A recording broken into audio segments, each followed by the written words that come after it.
KEFX를 개발하면서 국방과학연구소와 카이는 독특한 설계를 적용하였습니다.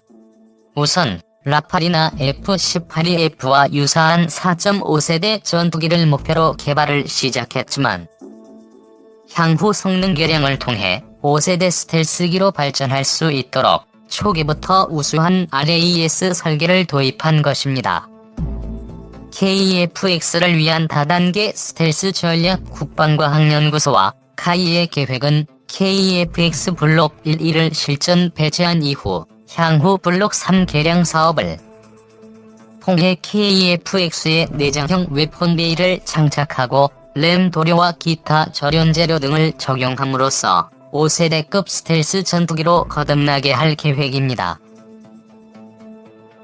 한국의 스텔스 역사는 비교적 길어서 1990년 걸프전을 통해 F-117 스텔스 전폭기가 큰 활약을 펼치자 1996년 1월 국내에서도 국방부와 공군, 해군, 그리고 국방과학연구소 전문가들이 모여 한국적 상황에 적합한 스텔스 무기체계 연구를 본격화했습니다. 다양한 스텔스 기술 중 항공 분야 기술을 담당한 곳이 바로 국방과학연구소 3체계 개발본부이며 1999년 7월부터 스텔스 형상 설계 재료 개발 과제를 개시하였습니다. 한국형 램 개발 현황 스텔스 기술의 다른 한 축인 레이더 흡수 재료의 개발은 1997년부터 본격화되었습니다. 국방과학연구소는 300여 종의 다양한 무기계, 유기계, 금속계 물질을 사용해 다양한 테스트를 수행. 수많은 시행착오 끝에 도전 손실, 자성 손실, 분극 손실 기능 모두를 갖춘 나노 구조, 신물질을 개발하는 데 성공하였습니다. 또한 새로운 램을 개발하면서 각각의 재료물질이 어떻게 반응하는지를 모두 데이터베이스로 축적, 향후 추가적인 개발과 개량이 가능하도록 배려하였습니다. 물론 중간 과정에서 고통도 많았다고 합니다. 국내 이상한 발명가들이나 작은 기업에서 자신들이 우수한 스텔스 기술을 개발했다며 국방과학연구소의 기술 개발이 필요 없다면서 시비를 걸어온 것입니다. 국방과학연구소는 그때마다 꼬박꼬박 문제의 첨단 램 소재를 테스트해봤는데 하나같이 충분한 흡수 성능이 나오지 않거나 성능이 나오면 환경 특성이 엉망인, 즉 실험실 밖에서는 사용될 수 없는 기술들이어서 국과연 전문가들의 가슴을 먹먹하게 만들었다고 합니다. 한국형 램의 등장. 국방과학연구소가 오랜 시행착오 끝에 개발한 램은 3개 대역, 그러니까 S밴드, C밴드, X밴드 대역에 걸친 레이더 전파의 90% 이상을 흡수하는 강력한 광대역 전파 흡수 능력을 나타냈습니다. 국과연은 이를 검증하고자 2001년 4월 공군의 협조를 받아 F-4 팬텀 전투기에 한국형 램을 도포한 이후 실제 RCS를 측정한 결과 예측한 수준의 RCS 저감 능력을 실증하기도 했습니다. 이를 기반으로 국방과학연구소는 향후 KEFX 전투기를 완성한 이후 본기지의 한국형 램 도포에 제5 항공시험장으로 보낼 예정입니다.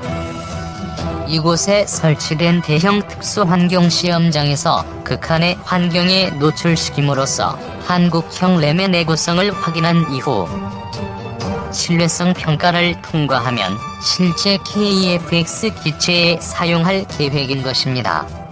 그러나 사실 현재 사용 중이거나 개발 중인 램은 많은 한계점을 가집니다.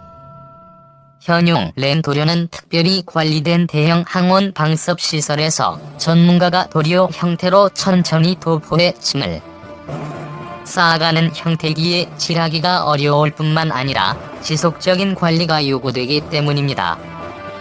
전문가들이 미국의 스텔스 기술을 세계 최고로 평가하는 이유 자체가 램의 흡수 능력도 우수하지만 무엇보다 다양한 극한 환경에서 사용할 수 있는 램 도료를 개발함은 물론 이를 관리할 수 있는 기반 기술과 경험이 있기 때문입니다.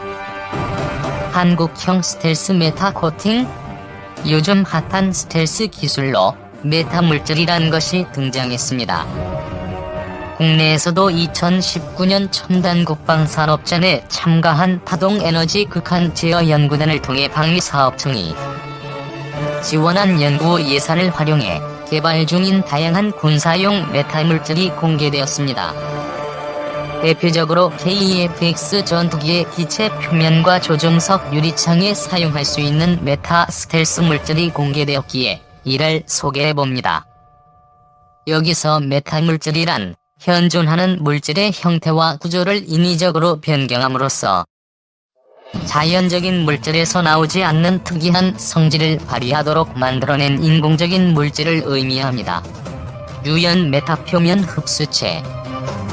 파동에너지 극한 제어 연구단이 개발한 유연 메타 표면 흡수체 기술은 얇고 유연한 플라스틱 필름에 인쇄용 프린터를 활용해 메타 전도성 잉크로 레이더 흡수 성능을 갖도록 그린 다각형 도면 형태를 갖는 램 필름입니다.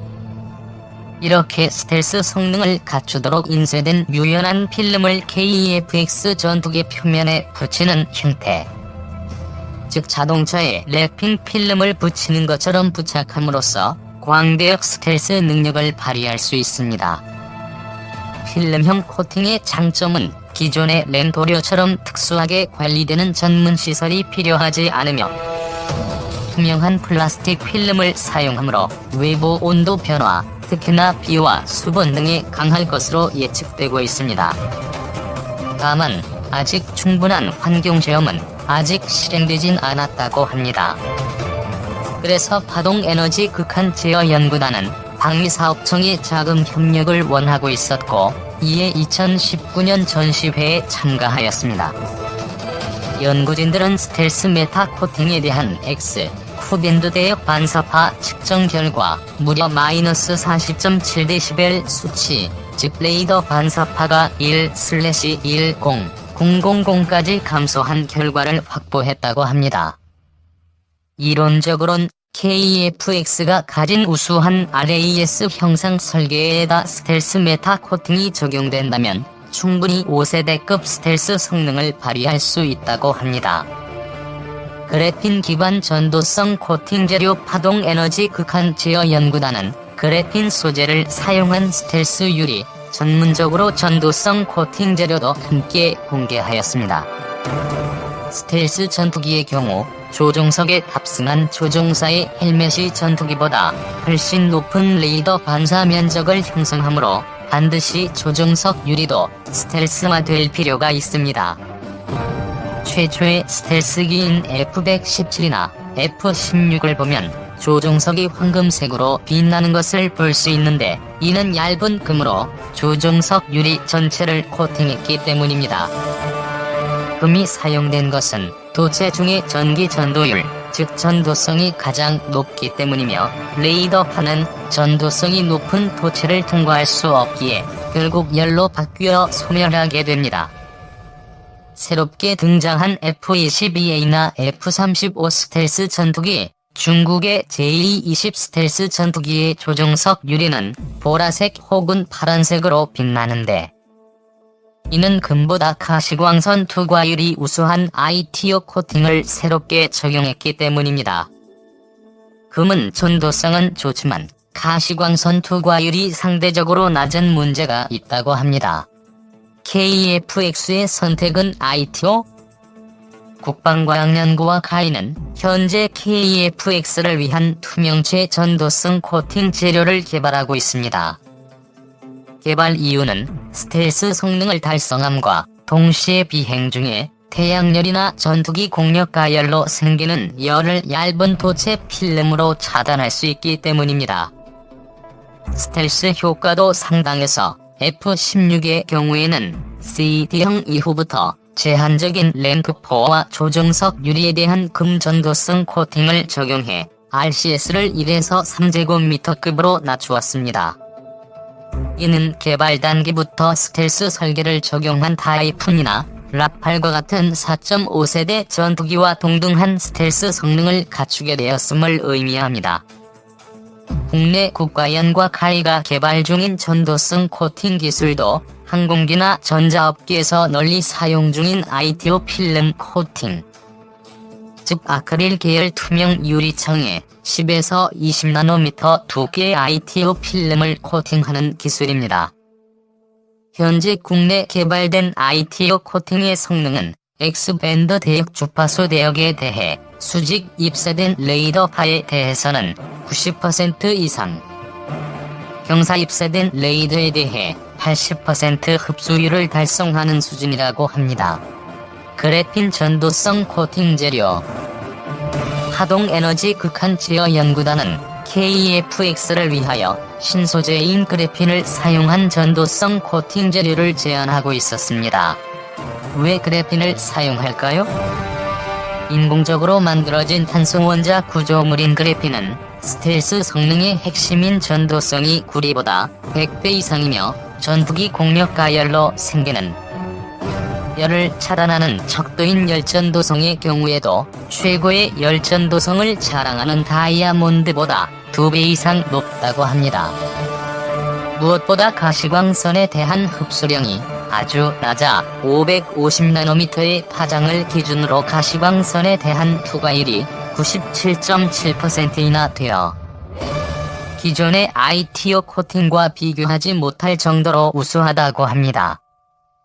가시광선 투과율이 중요한 것은 도그파이터 상황에서는 조종사의 눈이 전투의 핵심이 되는데, 기존의 금이나 ITO 코팅은 약간의 왜곡 현상이 있는 데다 가시광선을 차단해 장거리 표적이 잘 보이지 않는 경우가 있기 때문입니다. 이렇게 그래핀은 무적의 성능을 자랑하지만 약점도 있습니다. 설명해준 전문가는 핵심이 되는 그래핀 소재의 생산 기술이 아직 제대로 확립된 상태가 아니므로 생산 체계 마련에 어느 정도 어려움이 있을 것으로 예측하고 있었습니다. 이렇게 대량 생산은 아직 어려운 상황이지만 그래핀 기반 조종석 유리는 아직 미국도 생산에 성공하지 못한 신기술이므로 한국에서 먼저 성공해 상용화시킨다면 충분히 미국의 F-35 전투기에도 제한할 수 있는 전략적 신기술이기도 합니다. 특히나 한국은 전자공학 기반이 튼튼해 그래핀 기술에서는 미국과 동등한 기술력을 자랑합니다.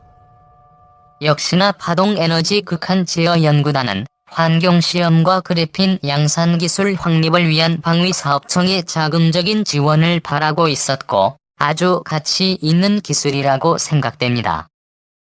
다행히 국내에서도 한국형 다퍼 프로그램이 진행되고 있어 메타 스텔스 기술에 대한 자금 투자가 지원될 가능성이 높다고 합니다. KFX를 위한 메타 스텔스 기술과 장보고 3급 잠수함을 위해 개발 중인 메타 스텔스 기술, 한국의 자랑인 질화갈륨 전력 증폭 소자 등의 첨단 기술은 밀리터리 리뷰 이지 1908호를 통해 보다 자세히 소개되고 있습니다.